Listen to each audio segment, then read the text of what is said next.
بسم اللہ الرحمن الرحیم عن انس رضی اللہ تعالی عنہ قال قال رسول اللہ صلی اللہ علیہ وسلم ان العبد اذا وضع في قبره وتولى عنه اصحابه انه ليسمع قرأ نعالهم اتاه ملكان فيقعدانه فيقولان ما كنت تقول في هذا الرجل لمحمد صلی اللہ علیہ وسلم فأما المؤمن فيقول أشهد أنه عبد الله ورسوله فيقال له انظر إلى مقعدك من النار قد أبدلك الله به مقعدا من الجنة فيراهما جميعا إلى آخر الحديث رواه البخاری۔ اس حدیث مبارکہ کے اندر عذاب قبر کا تذکرہ ہے۔ قبر کا اطلاق اس گڑھے پر ہوتا ہے جس میں میت کو دفن کیا جاتا ہے، لیکن اس کے مفہوم میں بڑی وسعت ہے کہ مرنے سے لے کر قیامت تک درمیان میں جتنی بھی برزخی زندگی ہے اس سب کو اس پر قبر کا اطلاق ہے۔ کوئی آدمی جل جائے یا اس کو کوئی بھیڑیا کھا جائے یا فضاؤں میں اڑ کر ختم ہو جائے، بہرحال اللہ تعالیٰ کا ایک نظام، اسے حاضر کر کے اس کا حساب کتاب کیا جائے گا۔ قبر کا تذکرہ 10ویں پارے میں قرآن مجید وَلَا تَقُمْ عَلَىٰ قَبْرِ یا 30ویں پارے میں ثُمَّ أَمَاتَهُ فَأَقْبَرَهُ۔ عالم 3 ہیں۔ عالم دنیا جس میں احکامات کا تعلق اصالتاً جسم کے ساتھ ہوتا ہے اور طبعاً روح کے ساتھ ہوتا ہے، یعنی کوئی جسمانی عبادت نہیں کر رہا اور یہ کہے کہ بھئی میں روحانی طور پر یا مراقبے میں غلط ہے، بھئی جسمانی عبادت کرنی پڑے گی۔ عالم برزخ جس کا تعلق ابتداءً روح کے ساتھ پھر جسم کے ساتھ، جسم کے کسی حصے کے ساتھ۔ عالم آخرت کا جو معاملہ ہے وہ احکامات کا تعلق روح اور بدن دونوں کے ساتھ ہے۔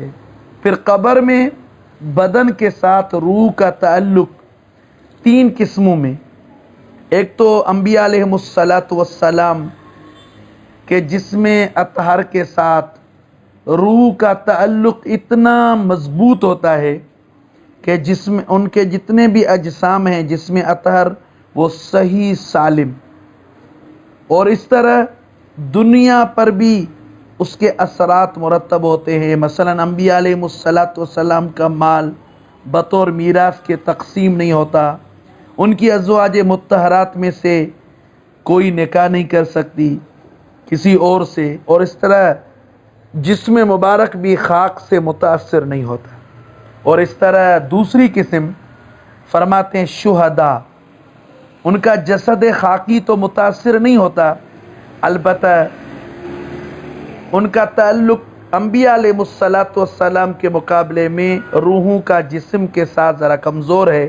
میراث تقسیم ہوتی ہے، بیویوں سے نکاح بھی، جیسے اسماء بنت امیس رضی اللہ تعالیٰ عنہ جعفر رضی اللہ تعالیٰ عنہ کی بیوی تھی، شہید ہوئے جب موتا کی لڑائی میں تو حضرت ابوبکر رضی اللہ تعالیٰ نے اس سے شادی کر لی۔ اور تیسرا جو عام مسلمانوں کے ساتھ معاملہ ہے، عذاب قبر کا ثبوت قرآن مجید سے ہے۔ سورہ مومن میں ہے النار یعرضون علیہا غدوا وعشیا ویوم تقوم الساعة ادخلوا آل فرعون اشد العذاب۔ اس طرح سورہ نوح میں بھی ہے 29ویں پارے میں مما خطیئاتہم اغرقوا فادخلوا نارا فلم یجدوا لهم من دون اللہ انصارا۔ اور اس طرح ولو تری اذ الظالمون فی غمرات الموت والملائکۃ باسطوا ایدیہم اخرجوا انفسکم۔ اس طرح ولنذیقنہم من العذاب الادنی دون العذاب الاکبر۔ یہ سب عذاب قبر کے ثبوت ہیں۔ اور اس طرح اس مبارک حدیث میں یہ ہے کہ پیغمبر علیہ الصلوۃ والسلام نے فرمایا